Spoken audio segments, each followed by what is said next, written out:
Okay, who do we have here? One moment. Let's see. If we can do like last time, you can all unmute yourselves. I trust that we're going to do this in a orderly manner. No one's going to jump into anyone else. Let's see if we have any new faces today. Michael, were you with us yesterday? Sorry, on Sunday? Well, I came like a little bit later.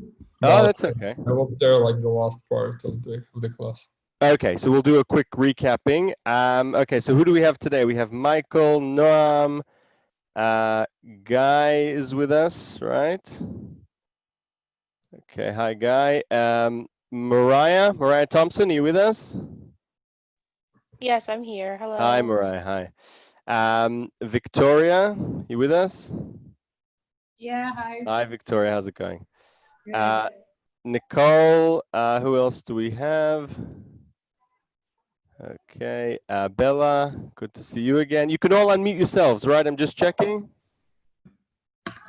Yeah. Okay, awesome. Okay, before we begin, so here's my challenge. I want to know how I can see everyone's faces and at the same time have our awesome discussion about the Talmud.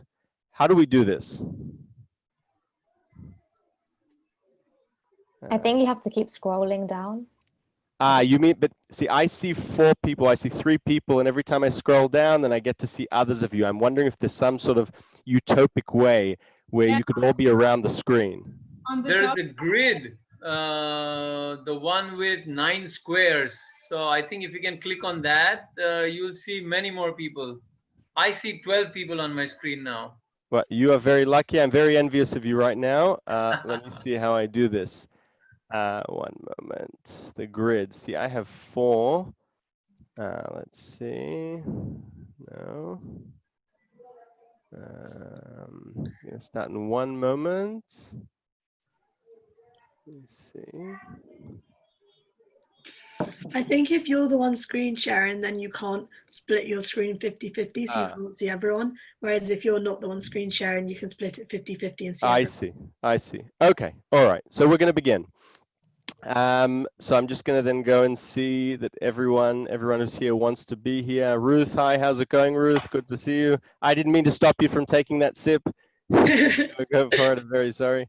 Right. Good to see you. Noam, hi.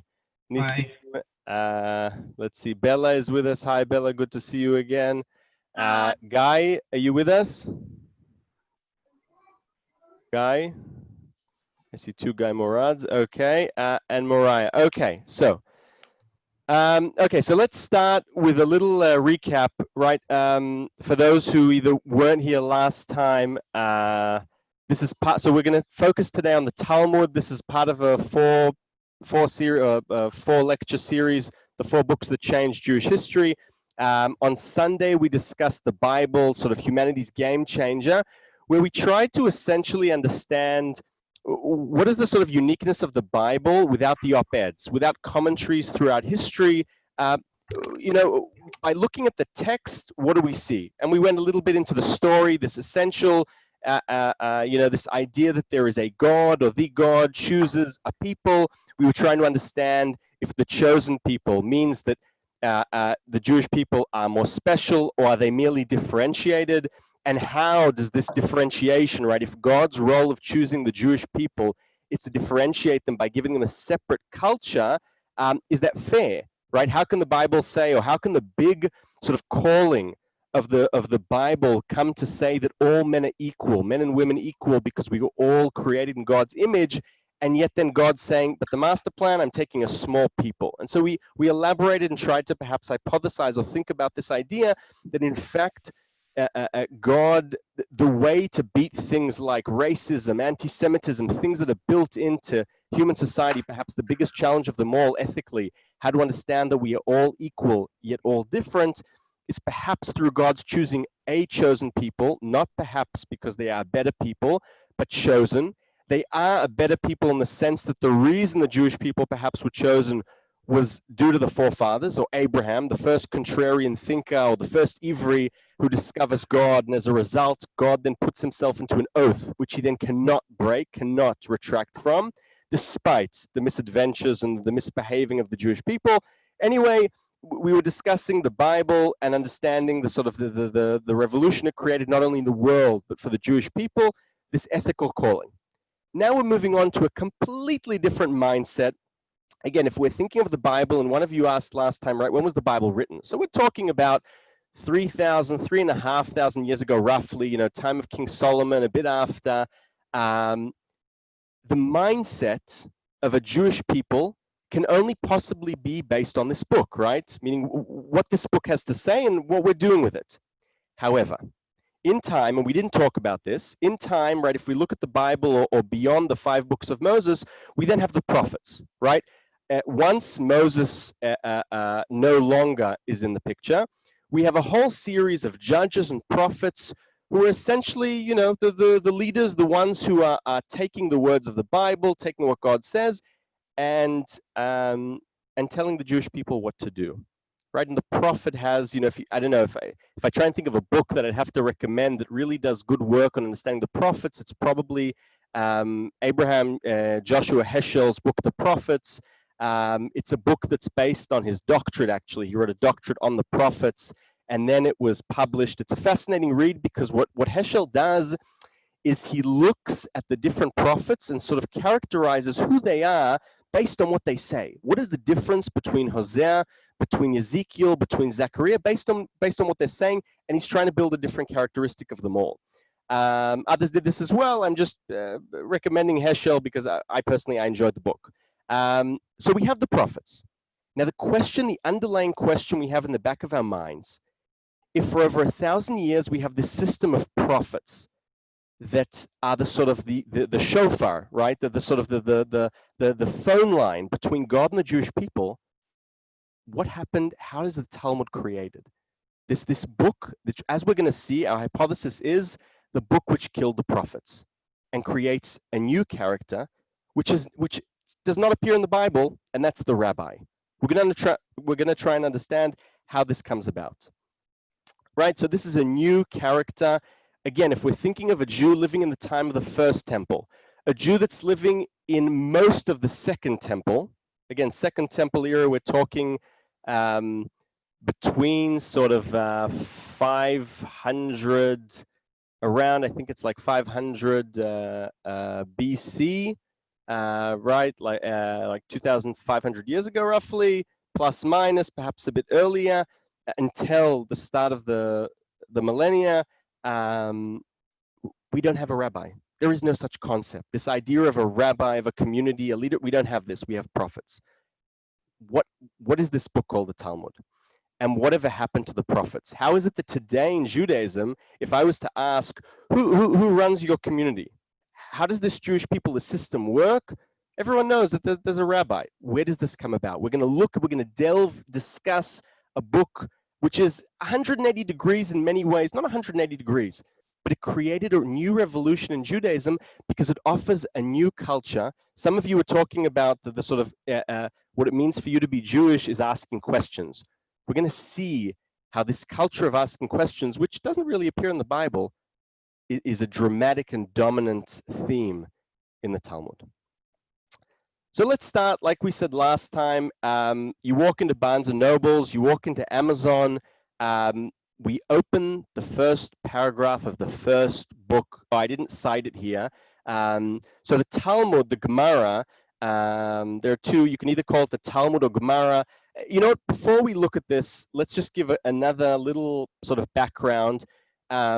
We have the second temple, right? So the first temple is destroyed, King Solomon's temple.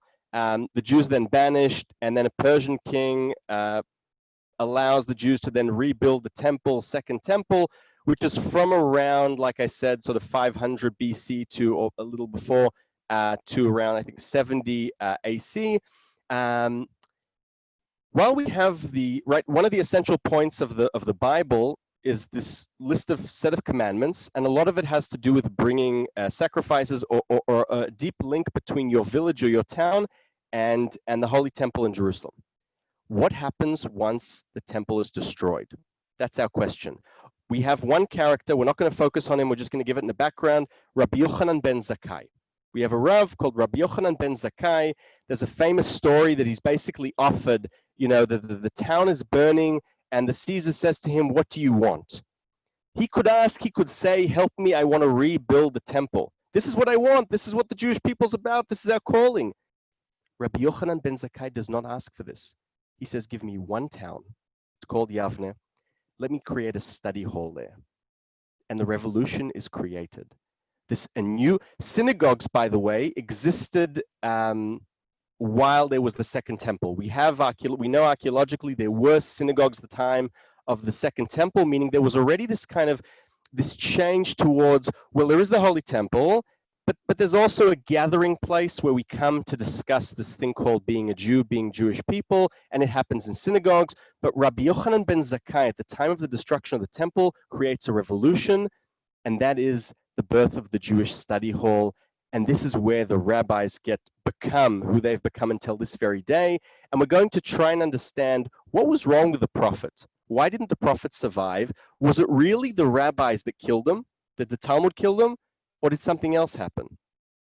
So without further ado, we're going to start now reading the first, you walk into Amazon, you're interested in this thing called the Talmud, this new second book. The first book after the Bible is the Talmud, and the Talmud is essentially a series, without saying what it is, let's just straight away dive into it. I didn't mention here, but this is the Talmud is set up into like scrolls or tractates. Each tractate deals with a different theme. The first tractate in the Talmud is the tractate of brachot, the tractate of blessings. So it's all about how to recite blessings, when to recite them, what we do. This is the first page of the book of the Talmud, and it is very telling, I think, into what we're about to step into. So I didn't mention, it says at the bottom, so it's supposed to say brachot, the first page of the tractate of blessings, brachot A. Would anyone like to read? Anyone? I can read. Yes, please. From when we may feel the obligation to recite the Shema in the evening. From the time the Kohanim enter to eat at nightfall, these are the words of our Eliezer. Of Rabbi Eliezer, sorry, yeah. Rabbi Eliezer, sorry. My fault. But the sages say it may be recited until midnight. Rabbi Gamliel. Sorry, Gamliel. it's my typo. Horrible. Terribly sorry. That's okay. Yes. Says it may be recited until the light of dawn rises. It once happened that Rabbi Gamliel's sons came home before midnight from a banquet. They said to him, "We have not yet recited the Shema. May we recite it now?" He said to them, "If the lights of dawn has not yet risen, you are obliged to recite the Shema." To what is the Tana of the Mishnah referring that he asks? From when may we recite the Shema in the evening? The Tana's inquiry concerning the time for reciting the Shema presupposes the existence of an obligation to recite the Shema. Where is this obligation taught? Okay.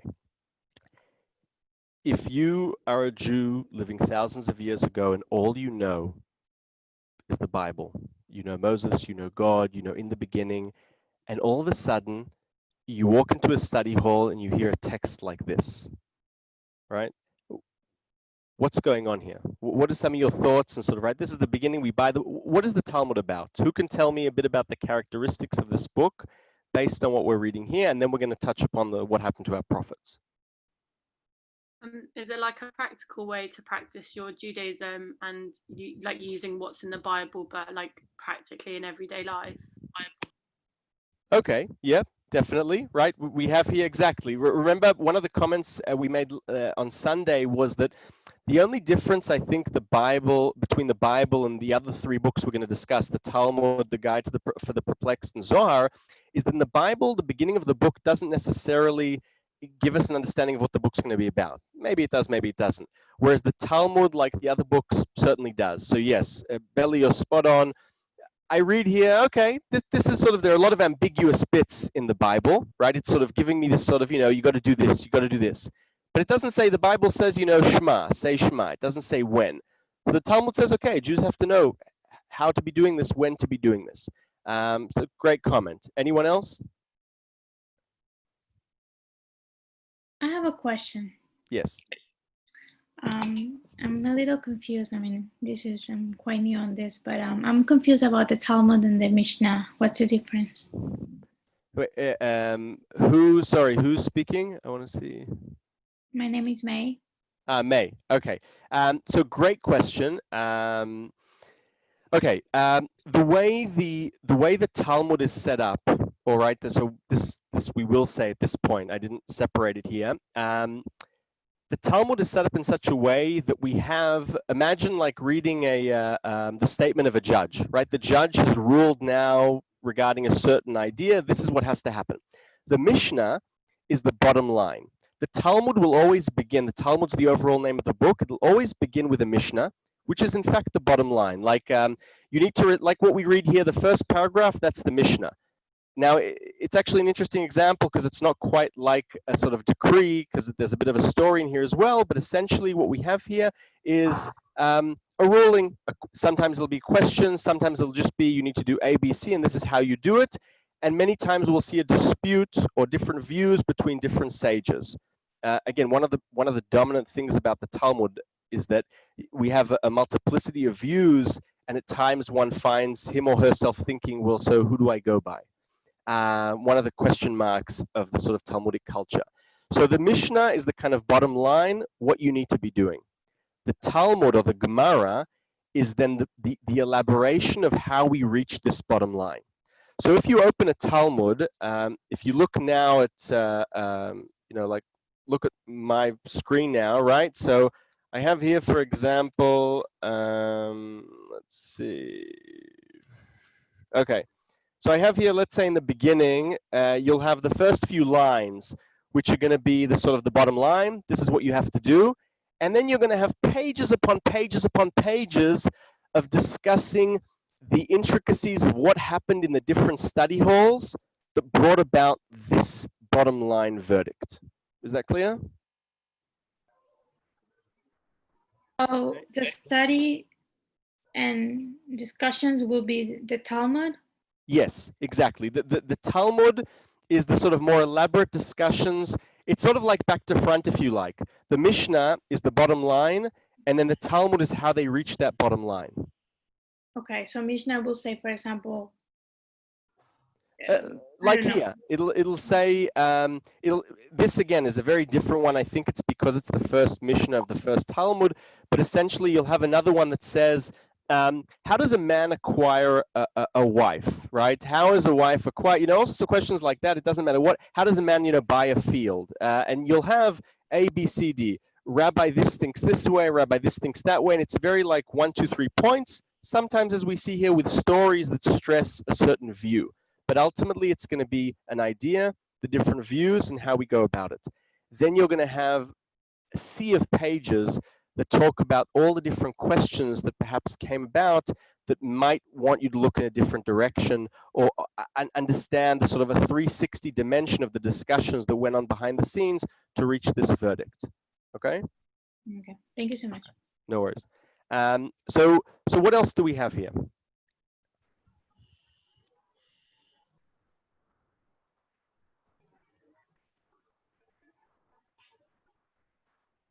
What are kind of the things that grab you? Again, let's try and think of the Bible. The Bible, we have a God, and God gives us commandments, and this is how you need to be going about things. And then we have prophets, and prophets continue telling the Jewish people, you need to be doing what God says. Mm-hmm. This is the first passage introducing a rabbi. What do we see here?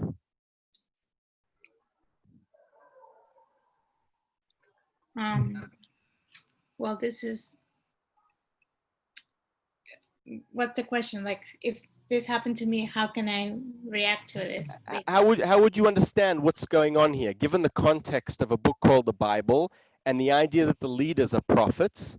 And now you come about with this text and you're told that this is the way Judaism goes on now. This is Judaism from now on. Well, it depends. If I would be like the first one having this, I would be very skeptical and I wouldn't believe it at the beginning. I would be like, no, this is just people that are discussing the Bible. I'd rather go with the Bible because that's God's words. And that's Okay. what Okay.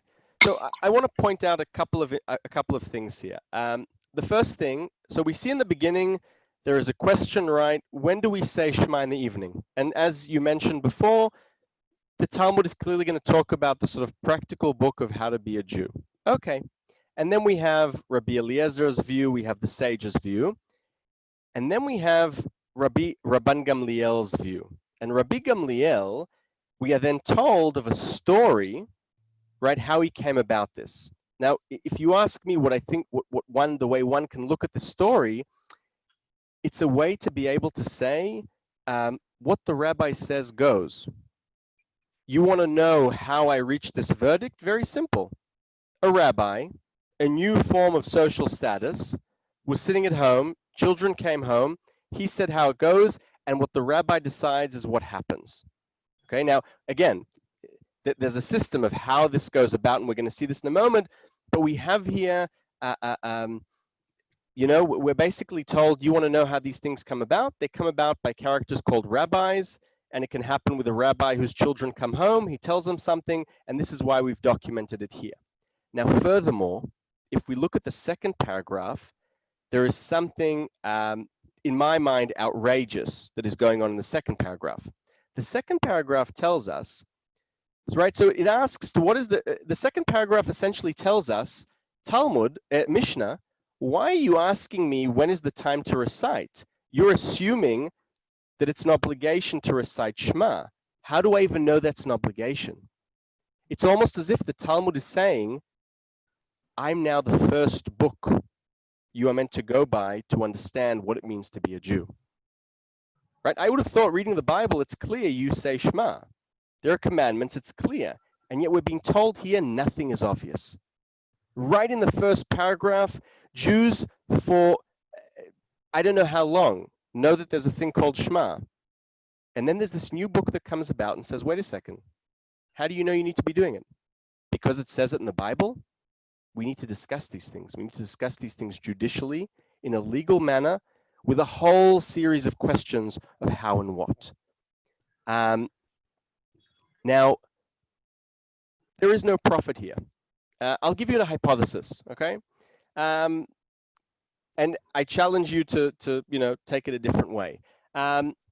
What would you say is unique about the Jewish prophet? One of the things that is consistent with every single Jewish prophet, other than Jonah.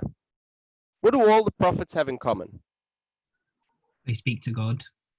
Okay, yes. Give me, I'm looking for something else that relates to the relationship between the prophet and the Jewish people. They're all leaders of the Jewish people. Okay, they're leaders of the Jewish people, but if we read the texts of the prophets, Jews never listen to prophets. Right? Right. Never. The only Jewish prophet that anyone ever listened to was Jonah, and it was non-Jews who listened to him. Zechariah, Ezekiel. So here's a hypothesis. One of the potential problems with the prophets is that a prophet, we don't know when when divine knowledge is going to come upon a person. And then, so the system was divine knowledge at some point comes to Ezekiel, and there is no doubt that it's divine, comes to Jeremiah, comes to Isaiah. He passes something on, but there's something that's uncertain about this. When is God going to appear next to the prophet? I'm waiting for this voice. When is it going to happen? Is it based on the prophet's behavior, on the Jewish people's behavior? A thought I'd like us to have in the context of the Talmud is the rabbis are bringing certainty back to Judaism at the cost of the prophets. The problem rabbis have with prophets, and note that the rabbinic revolution is the longest standing revolution in Jewish history. Until this very day, for 2,000 years, the longest standing ruling period of any form of governance in Jewish thought or ideas is the rabbinic one, for 2,000 years. The prophets, less than 1,000 years, no Jews listen to the prophets. Isaiah, Ezekiel, they don't listen. So the rabbis understand something has to change, perhaps. Now let's see a passage which kills the prophet. Okay. Just before that, though, to get a bit more of a flavor of what the Talmud is, right? So we said it's this book that's going to look into, and this goes back to May, the question you were asking about what's the difference between the Mishnah and the Talmud, and this idea of a book that beyond killing the prophet is the first time that in Judaism, predominantly, there is an introduction of a new question, and that is the how question. The Bible doesn't ask how. The Bible just says stuff. The Bible tells us this is what you have to do, and there are stories, and there's mythology, and there's a whole bunch of stuff. The Talmud is the birth of how in Judaism, make no mistake. Page upon page upon page. Notice, and I think I mentioned this last time, Simon Sinek, right? A big advisor to a lot of companies, always says that you want to be a successful company, you have to ask why. The Talmud never asks why. The Talmud asks how. How am I meant to practice Judaism? So I want to show you now an example which I must admit I wasn't sure if I should bring because it's a little intimate, right? It deals with sort of intricacies between man and woman. But the reason I decided to bring it is to understand another important element of the Talmud, and that is that in the Talmud, nothing is censored. That's one of the fascinating things. There's not a single rock that is not unturned in the Talmud for us to understand how to go about a certain something, okay?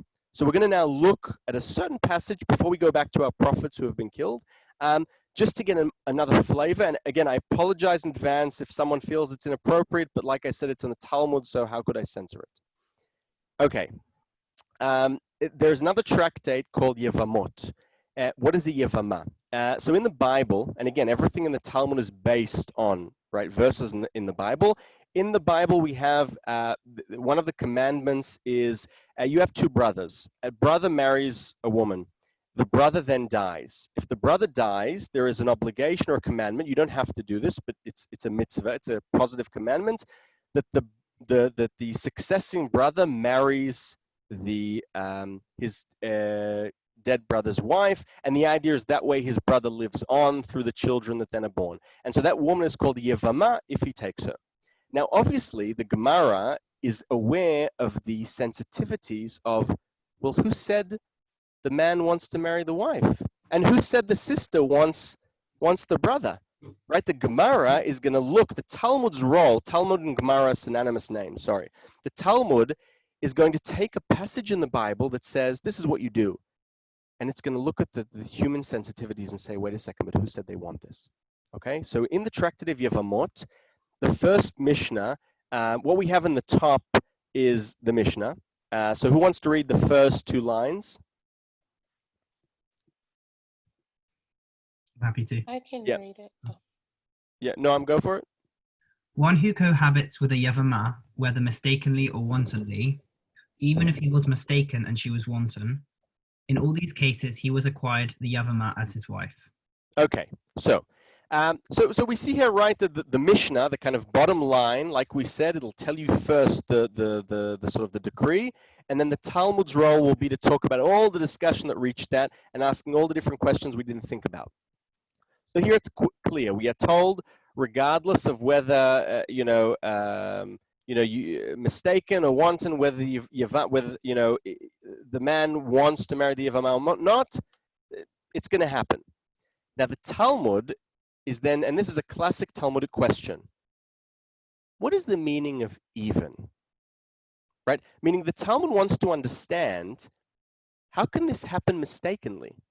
Right? Like let's imagine, right, the scenario. You have two brothers, brother A dies, and then brother B has to make a decision with the wife. The Gemara wants to understand, what does the Mishnah mean when it says mistakenly this happens? What, did he mistakenly say, let's get married? No, I don't really mean it, right? That's not really, otherwise it would be too simple. Who would like to read the following passage? And this really is, this passage, if you want, will explain not only how nothing is censored in the Talmud, but the way in which the rabbinic way of thinking stretches in the most imaginative and incredible way to try and reach a ruling. So who would like to read? From perhaps? Anyone? Perhaps the case is where the cohabitation took place while he was asleep. But that cannot be explanation, for Rabbi Yehuda has said, if the cohabitation took place while the man was sleeping, he does not require his Yevamah as his wife. Rather, perhaps, the Mishnah case has corrected cohabitation is where he was accidentally inserted in the Yevamah. But that cannot be so, for Rabbi has said, if one fell from the roof and has inserted into a woman on the ground, he does not acquire her as his wife.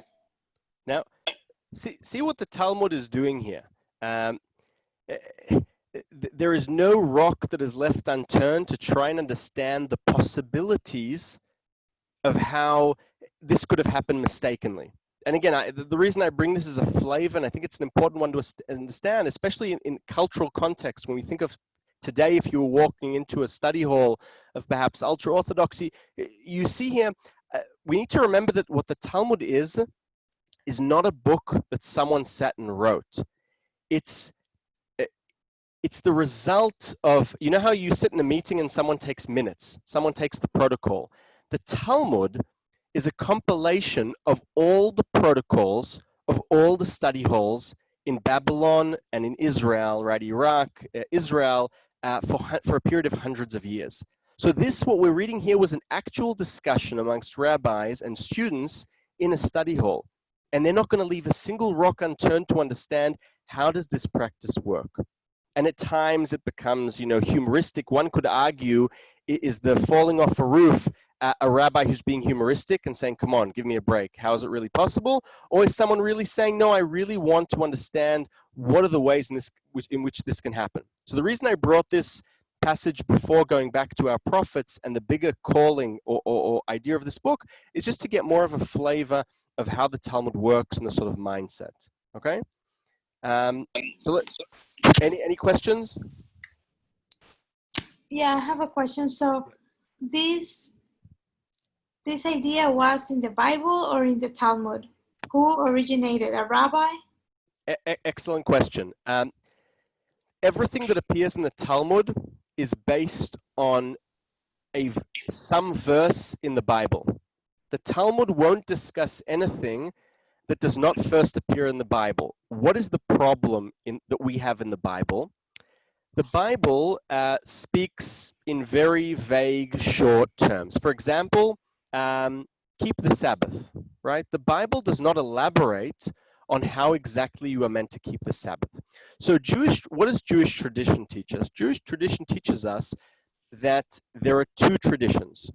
There is a written tradition, that is the Bible, and there is the oral tradition.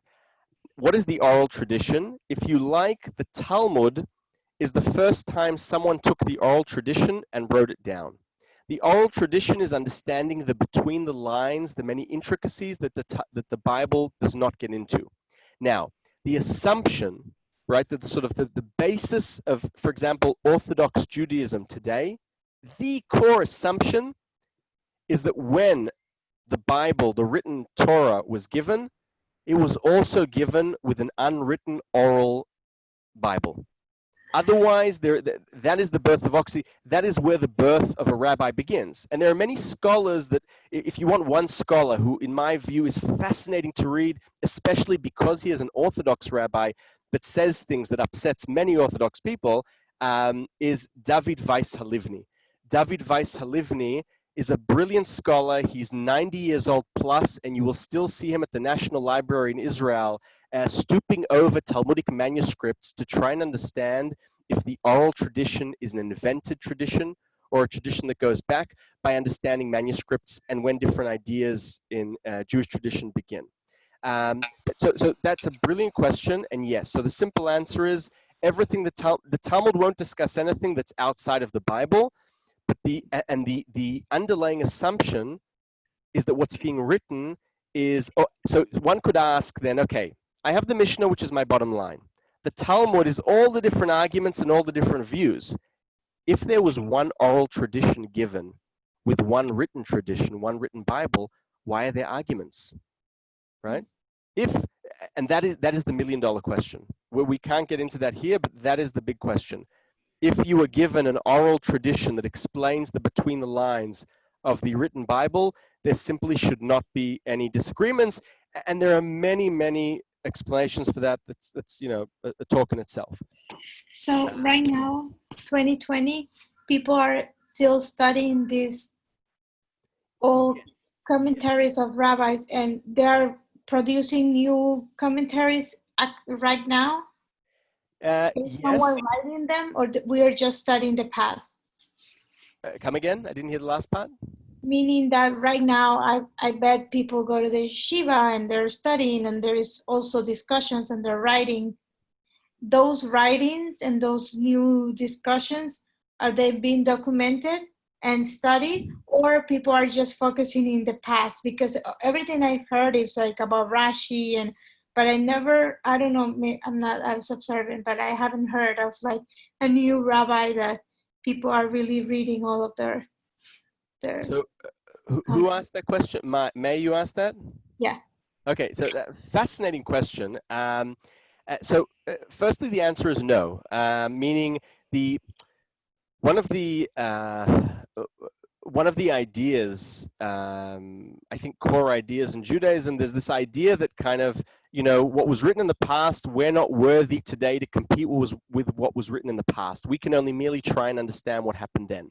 So this second book that creates this revolution of how to be Jewish, this book that kills the prophets, is the first and last book that is a kind of a discussion in all the different study halls of almost 2,000 years ago to 1,500 years ago.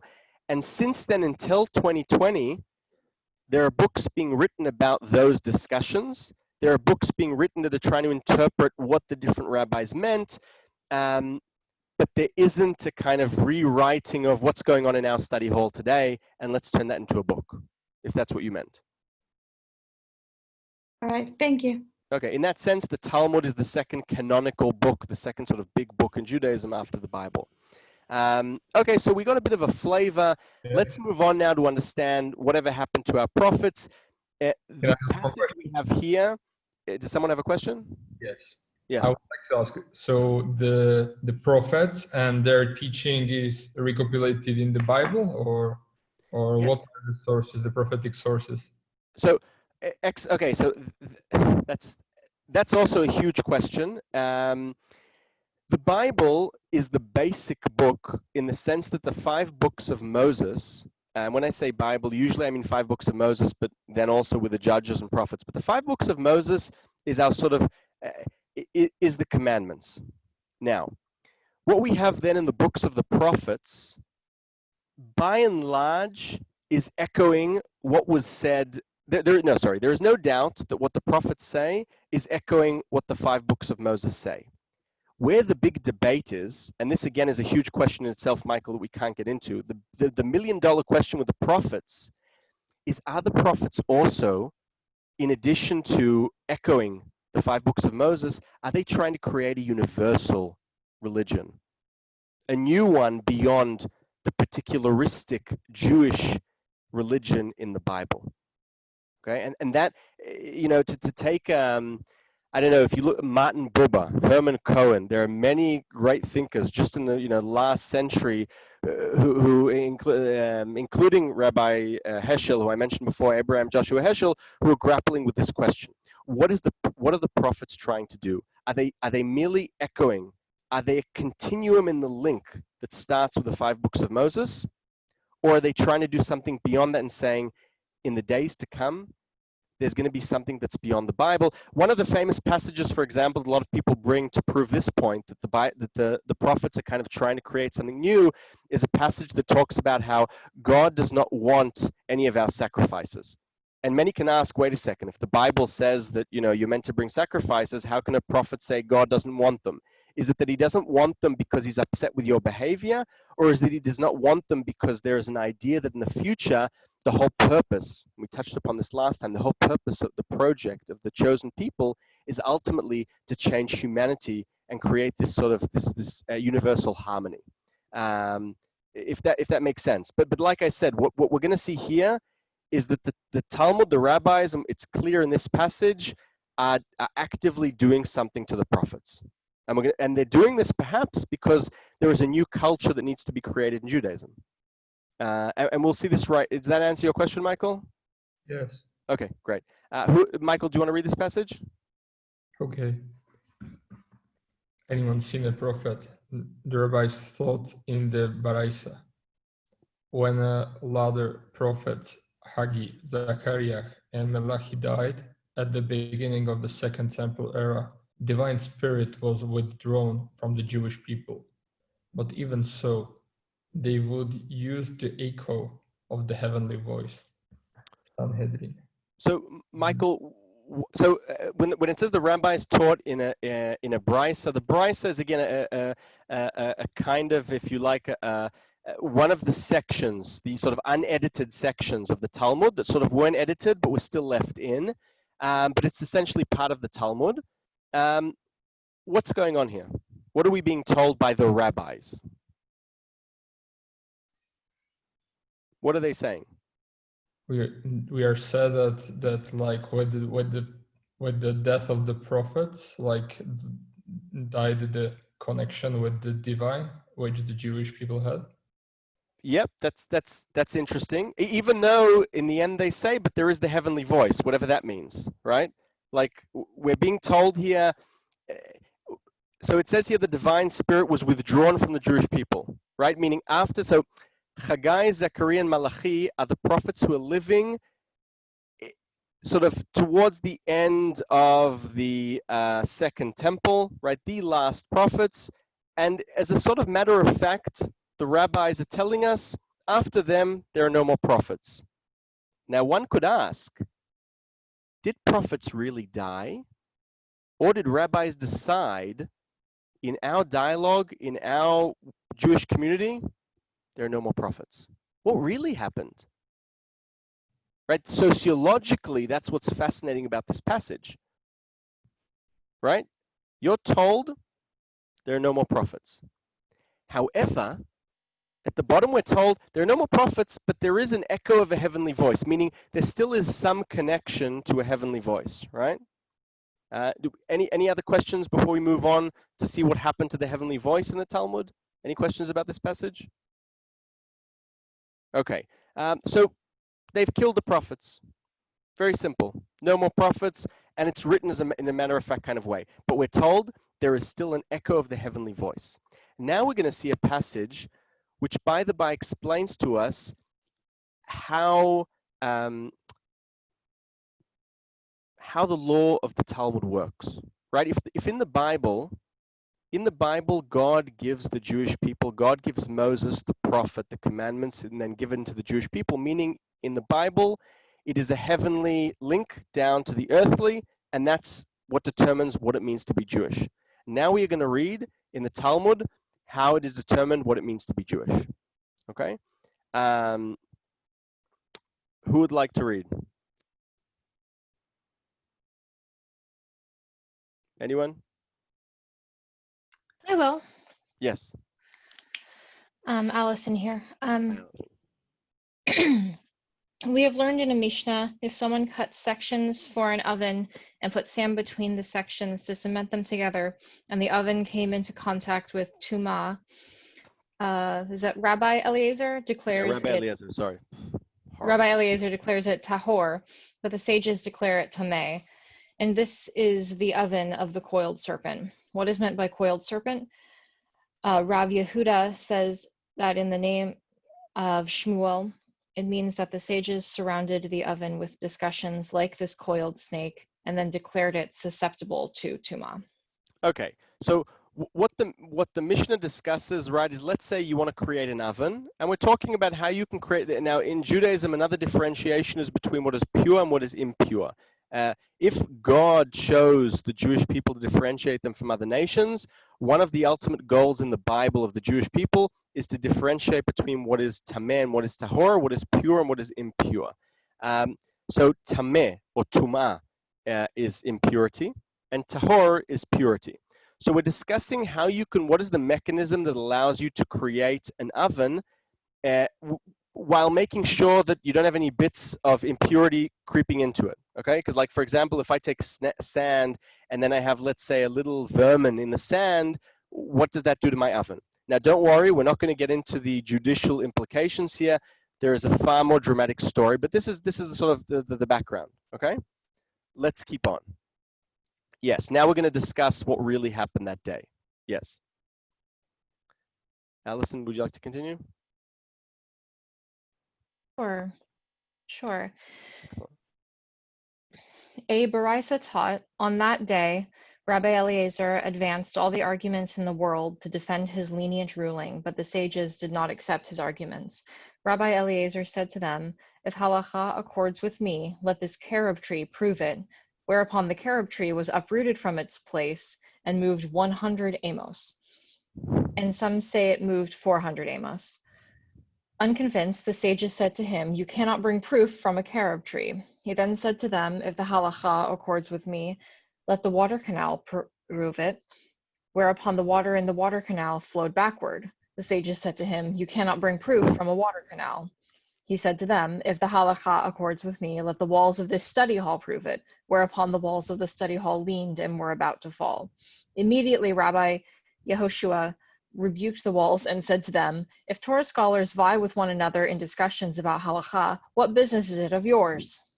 So we have here a Rabbi Eliezer who clearly, has a magic trick or two, and we're going to discuss in a moment if this passage is merely playing with us or if there are actually magical elements in the Talmud. But what we see here, right? Oh, by the way, so Amma or Amos is like this.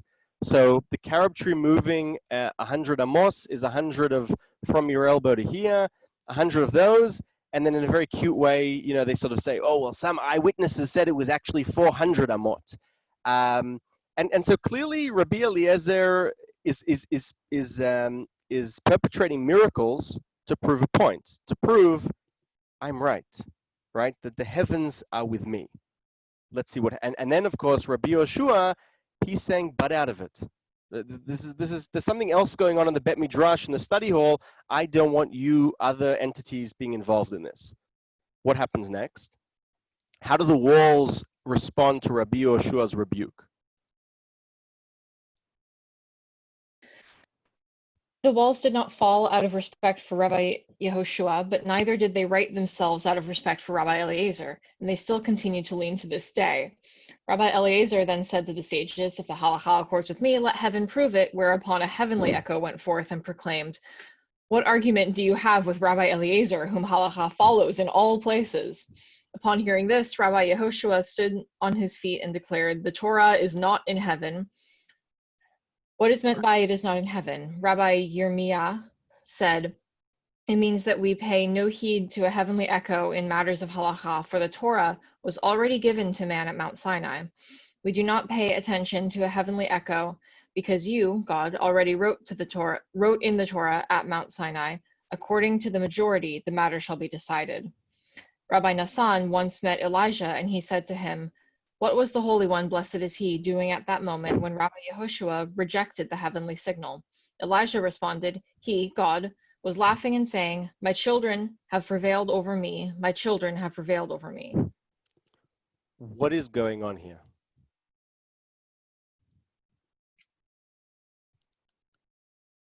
Like, anyone care to elaborate on this crazy story?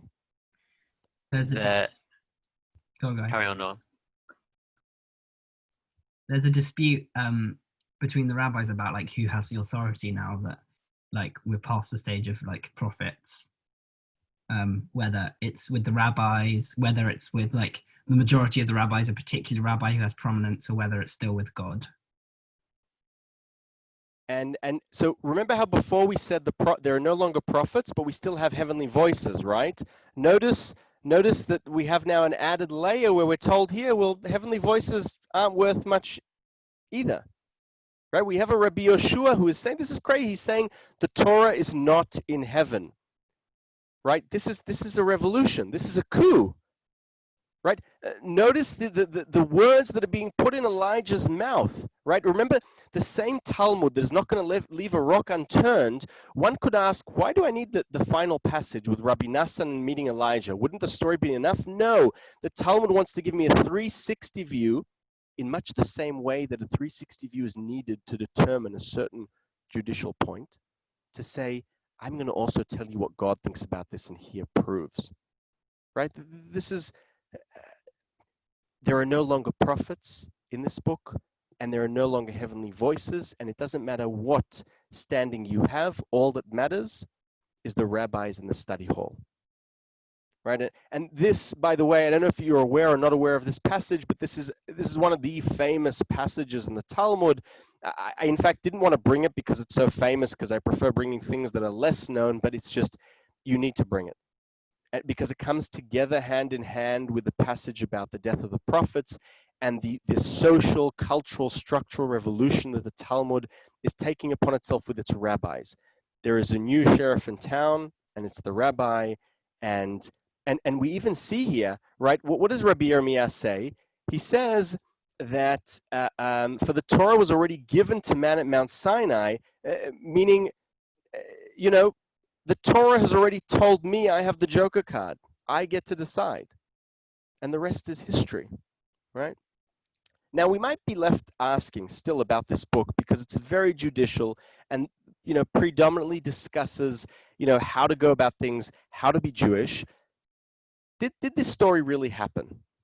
Right? Is this story a kind of a sort of parable, perhaps?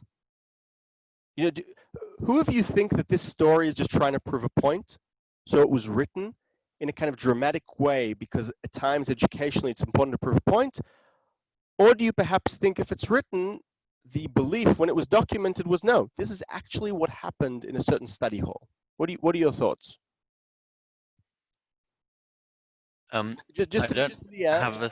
Sorry, just to, because I don't think I phrased it the right way. I'm not asking if we think that this actually really happened, as much as if we think in the consciousness of the book itself, is this meant to be seen as a parable, or is this is actually part of the way the Talmud works? I'm not going to answer that specifically because I think there's something interesting to be said about the story, in that in the last session you said that when God spoke, not the last thing in the last session, that when God spoke, things happened, like God spoke and there was light. It's interesting here that God didn't speak who was correct in the halakha, so that meant that it didn't happen from God themselves, despite God disagreeing with the majority. Fascinating. Wow, that's a fascinating point. Very interesting. Wow. Interesting, although notice that you're taking an understanding of one book and then applying it to the second book. And one could ask, is that applicable? But the law is still the same. True. It's been established that when God speaks, this happens. Yes. In fact, you know what? We're going to see soon. Remember how you're right. We spoke about how this idea that God created through his words and that his word is his bond. One of the passages we're about to see is a continuation of this idea of the power of the words. I completely agree. Fascinating point. Would anyone else want to elaborate on this? Okay. So going back to sort of, did this really happen or what's going on? One more passage, again, just to get a bit of a flavor, because I think another important thing culturally to discuss is, right, if I ask you today, is Judaism, would you say Judaism is a rational religion or an irrational religion? What are your thoughts? Rational. Who said that? Michael. Okay, Michael, any other thoughts? Irrational. Irrational, okay. Anyone else? But only irrational to humans. Irrational. Interesting. Anyone else? Are we irrational or rational? I can share an experience that I had. I once talked to a physics professor, and he's not Jewish, but he told me that if he would have the chance to be Jewish, that would be like the religion he would choose, because it's like the closest that can explain the creation of the world through physics and science. So I don't know, he told me that, and for him, because he knows a lot about physics, and he said that from all the religions that he studied, Judaism is the one that answers all of those questions that he had about the world and about the creation. Very interesting. Very interesting. But is science rational? Like, there's a lot in science that is completely irrational. Like, why are there black holes? That doesn't make sense. Yeah, or does the Big Bang make sense? Wait, who was speaking? What, May?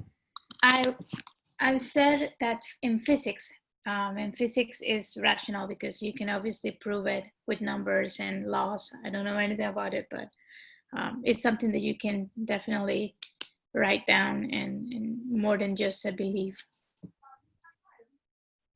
Interesting. I think like if you really compare it with other religions, it's very based on reason and questioning everything, and even like this kind of story, it seems to me like a thought experiment which they executed there, and I really think it was very functional. Interesting.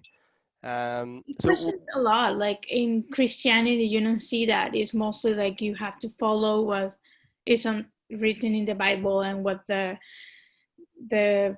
Pope and or the priest preaches, and that's pretty much it. Like there's no back and forth of different thoughts. Well, no. With Christianity, you have to be careful because there are many different streams, and right. Differentiate between being Protestant, being Christian.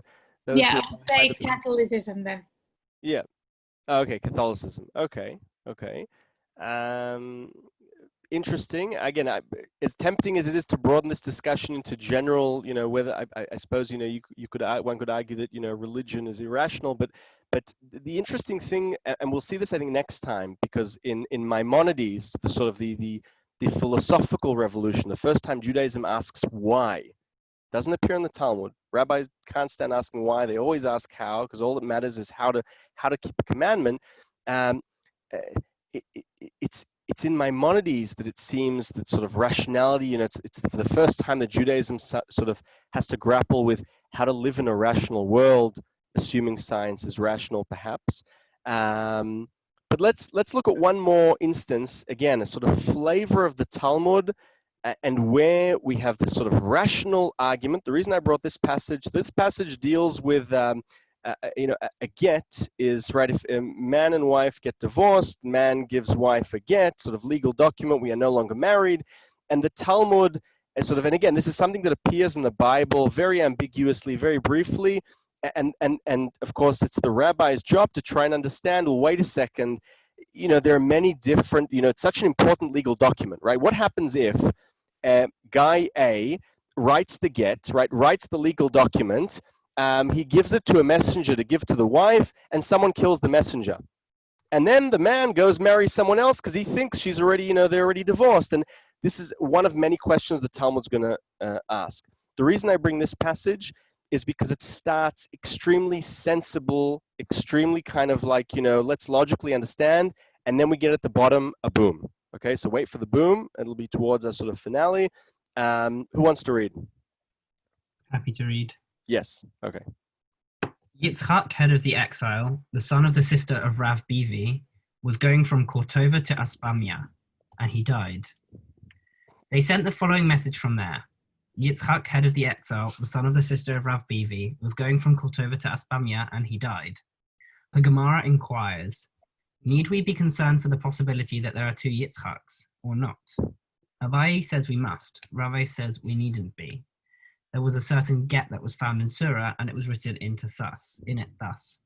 In the city of Surah, I, Anan bar Chia of Nahadiah, have released and divorced so-and-so my wife. And the rabbis searched from Surah until Nahadiah, and they did not find another Anan bar Chia, except for an Anan bar Chia, who originated from Chagra, who was presently residing in Nahadiah. Witnesses came and said that on that day, when the get was written in Surah, as evidenced by the date written in the get, Anan bar Chia from Chagra was with us in Nahadiah and not in Surah where the get was written. So the important thing, and now again, it's sort of one of the reasons I like this passage is because, like many passages in the Bible, you really have to focus, and very quickly it becomes there are all these different options, and what are we talking about? But essentially, and it doesn't matter again the legal argument because it's part of passing on another point of one of the perhaps smaller revolutions, but an important one that the Talmud adds in after the Bible. We're talking here about a discussion, right, of whether we can say that there are two Yitzchaks or not two Yitzchaks, right? That's sort of how do we know? Now, let's then see what happens in the end here regarding, they're going to try and then talk about a different case, which is going to sort of help prove this point, but there's an interesting twist at the end. So let's continue.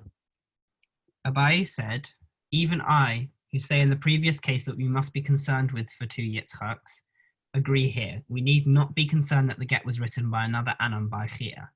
For witnesses say that he, the other Anan bar Chia, was in Nahadiah on the day the get was written in Surah. Hence, what could he have been doing in Surah on the day the get was written? Rava said, on the contrary, even I, who say in the previous case that we need not be concerned for a second Yitzchak that is unknown to us, agree that here, where there is known to be another Anan bar Chia residing in Nahadiah, we must be concerned that it was he who authorized the writing of the get. And for the question as to how he could possibly have been in Surah when there are witnesses testifying that he was in Nahadiah on the day the get was written, perhaps he went there by means of flying camel, which can make the trip to Surah on that very day. Alternatively, perhaps he made it to Surah via jumping. Now, well, what is this sort of right? We have here a very strictly logical argument. It begins very promising, where sort of if you're studying law in one of the top universities today in the world, you can relate to what's going on with the Talmud. They're trying to not leave a single rock unturned to understand how to grapple with this scenario. And then what does it end with?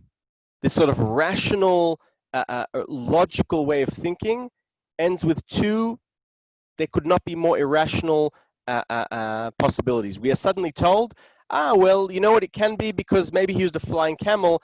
And one of the views in the Talmud is actually we are talking about a camel that flies. What does jumping mean? Jumping in Hebrew, kfitzat derech, does not mean a regular jump. There is the idea is that you that you write down the names of God, and then you are able to travel in time. That's what jumping means. Okay, yeah, crazy. Like kfitzat derech. In fact, you know what? There are even medieval manuscripts. I'm talking like 13th century that try and understand passages like this, and they actually take a rod, like the witch that we know of, with a Jewish twist, write on it the secret names of God, then mount the rod, and you can get from point A to point B in no time. The reason I think this passage is interesting and important to bring is to understand that the Talmud is not only a dry legal document, but these rabbis, right, it's a rational way of arguing. It's introducing the question of how in Judaism, albeit with many mystical undertones, right? And it's part and parcel throughout all of Talmud, be it magic, be it mysticism, whatever we want to call it. When we reach the fourth lecture about the Zohar, Kabbalah, we're going to talk about the difference between Jewish mysticism and Kabbalah, two separate things. But what we see and what's important to see here, in the Bible, for example, the Bible has witches. And the Bible has passages which talk about a staff that turns into a snake, but it doesn't really get into the secrets of how to do that. The Talmud is the first book to also start revealing this notion of names of God and how names of God can be used to jump from one place to another, or to create a golem. Okay, we'll conclude with this passage and then open it up for questions. I'll read it very quickly. Rava said, if the righteous wanted, they could create a world. Now, just in brackets, remember the first verse or the first 3 verses of the Bible, as you mentioned before, God, says, let there be light. God creates with his words, right? So same thing. Rava says, if the righteous wanted, they could do like God. They could use their words to create. For only your sins have separated you and your God. If you don't sin, you can actually act like God. Rava created a person and sent him to Rabbi Zera. Right? Imagine you're reading this rational document, and suddenly you're told, wait a second. Rava created a person and sent him to Rava. What's going on here? Rav Zera spoke to him, right? So Rav Zera is not surprised. He sees someone and he's not sure, who or what he is, so he wants to test him. He said, he asks him something, but he doesn't reply. Rav Zera said to it, you're a creation of one of my colleagues, return to your dust. This passage, the editor of the Talmud, a man by the name of Rabbi Nasi, Rabbi Yehuda, the sort of the president, chooses to keep this passage in his edition of the Talmud. He says this passage has to be in. This passage is part of the revolution of the Talmud. If the Talmud is a revolution of the birth of the rabbi, the death of the prophet, bringing certainty back to the Jewish people after the uncertain prophets perhaps could not be trusted, I don't know. We are not only introduced with how and meticulously asking questions. The Jew who asks questions starts in the Talmud, but the mystical overtones appear again and again and again. And if you like, if there is anything called Jewish logic, it is the Talmudic logic, which doesn't have a problem rationally with things that are perhaps beyond, it's where the Talmud is perhaps a fascinating case of where the normal and the abnormal are completely rational. They're part and parcel of, the flying camel is part and parcel of my trying to understand how to practice what it means to be a Jew. So what we've tried, before any final questions, what we've tried to discuss this time is the Second Revolution, a book that, well, how different is this book to the Bible? What would you say? Very. Like, it's almost a separate religion, except it's based only solely on the verses of the first book. Any thoughts on this passage or on what we've gone through? Does righteous include like after Yom Kippur? So if you don't sin after Yom Kippur, do you count as a righteous person? If you don't sin, what happened before Yom Kippur? What do you mean? So like if you sinned and then you repented for it, would you be counted as righteous? Interesting question. That's a very interesting question. That all depends on. It depends firstly in what era you're asking that question. If you're asking that question in 2020, and for example, reincarnation is part of, the Jewish idea of reincarnation is part of this, then there's a separate answer. If you're asking this in a Talmudic time, the answer would possibly be that after tshuva, it's clean slate. Many instances in the Talmud, the few that sort of come to mind point at that once you do tshuva, you're good to go. There are some passages that might beg to differ, but I think in the Talmudic era, we're still at that place where tshuva is beyond God's tshuva, of course. Like if you're talking about, right, the idea that God leads to tshuva, look, there are passages in the Talmud that talk about God will only purify you if you genuinely purify yourself. And there's quite a bit to be said about that. Any other questions? Yeah, I have a question. So, starting the Torah is like the five books that we all know, from Genesis to Deuteronomy, and then all the other books behind that are part of the Talmud. So all the prophets, all the Ketuvim, all that is part of Esther. All of that is part of the Talmud now. So no, so great question. Fascinating question. No, so there are the 5 books of Moses. And okay, who decides? So no, we have the 5. We have what's called in Hebrew the Tanakh, the Torah, Nevi'im, Ketuvim, the sort of the Bible, the prophets, and the later books, and they are separate. Meaning the prophets, Psalms, Proverbs, Ecclesiastes, the 5 books of Moses are all in one category. After that, and that's called, the sort of, if the Bible are the 5 books, then the prophets, the later prophets, and the other books are all part of that one period.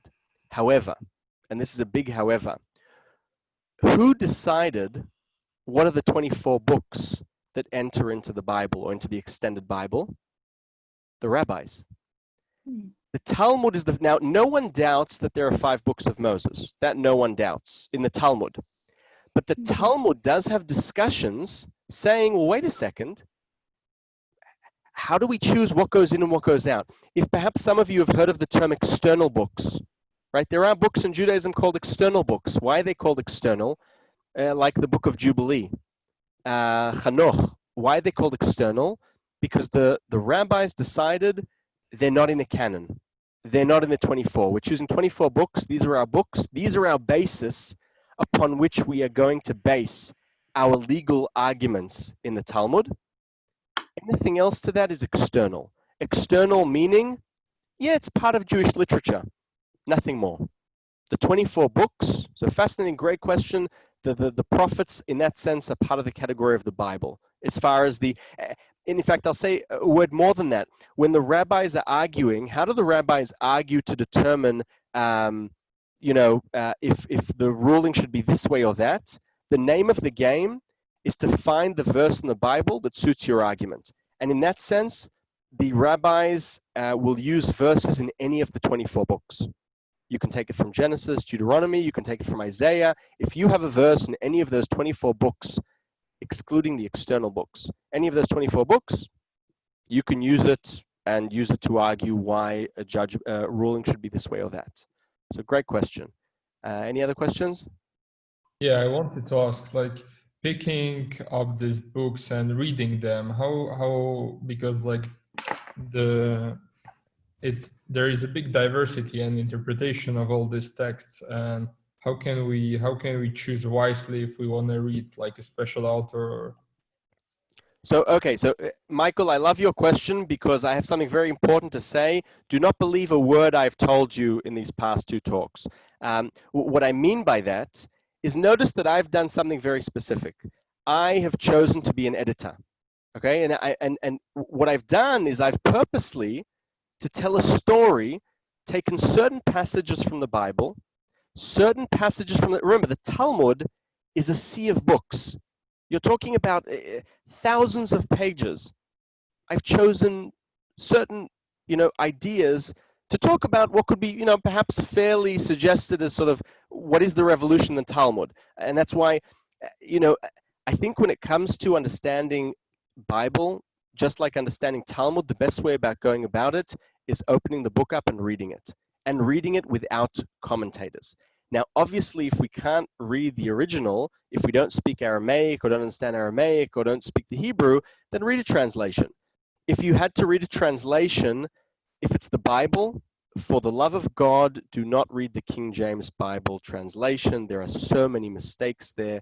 I can't even begin to discuss what gets lost in translation. One of my favorite hobbies is taking the King James Bible, which some say even Shakespeare was part of. The King James Bible and the Hebrew Bible, and verses that simply the literal translation proves that there is a political or ideological agenda, and that's fine. But if you want to understand the initial, right? So if we put translation aside, it's reading the Bible. I'd say reading the Bible without commentators. If someone mentioned before Rashi or Nachmanides, right? The most famous commentary of the Bible after Rashi Rashi, Rabbi Shimon Bar Yitzchak, living in the 11th century, he was the first rabbi, medieval rabbi, to write a commentary that after he wrote it, become the almost only reading glasses of any Jew, and perhaps even non-Jew, to read the Bible. And after him is Nachmanides, perhaps one of the greatest Kabbalists who ever lived. But the problem, even with those commentaries, is that they are looking, you're talking about 11th, 12th, 13th century. A lot has changed. You're taking in the guide for the perplexed. You're taking in the Geonim. You're taking in pogroms. You're taking in a whole lot of the Crusades. You're taking in a whole lot of stuff and adding them into your. So I'd say if you want to read the book, take the weekly portion that's being read. Read the Bible. Read it for yourself. You'll be amazed, just like I am every week over again, how much there is a great difference between what you read in the Bible and what commentators say. And the same, now with the Talmud, there's a sea of tractates. I'd say, if you want to really understand, choose a tractate and say, I'm starting with blessings. I'm starting with the first tractate. There's a famous edition in English called the Schottenstein edition. They did a marvelous job by taking the Aramaic and just translating into English. The reason Schottenstein or Art Scroll are good, in my view, is because specifically with the Talmud, they're as unideological as you can get. They really do a good job in just translating, unlike other stuff they've done. But with the Talmud, it seems to be what you see is what you get. That sort of answers the question. Any other questions? Can you write down on the chat which translation you recommend to read the Bible? And also, I remember you said the name of a rabbi that is 90 and he's very controversial that you like. I remember. Can you also write that name down so I can look it up? Which rabbi? You said a rabbi that until now he's like reviewing the commentaries and you can still find him in the library in Jerusalem. You can write down, sorry, this time I changed something. There's my email here anyway. If you have any questions, feel free to anything. I'll anyway post this, but really feel free. So that scholar was David Weiss Halivni.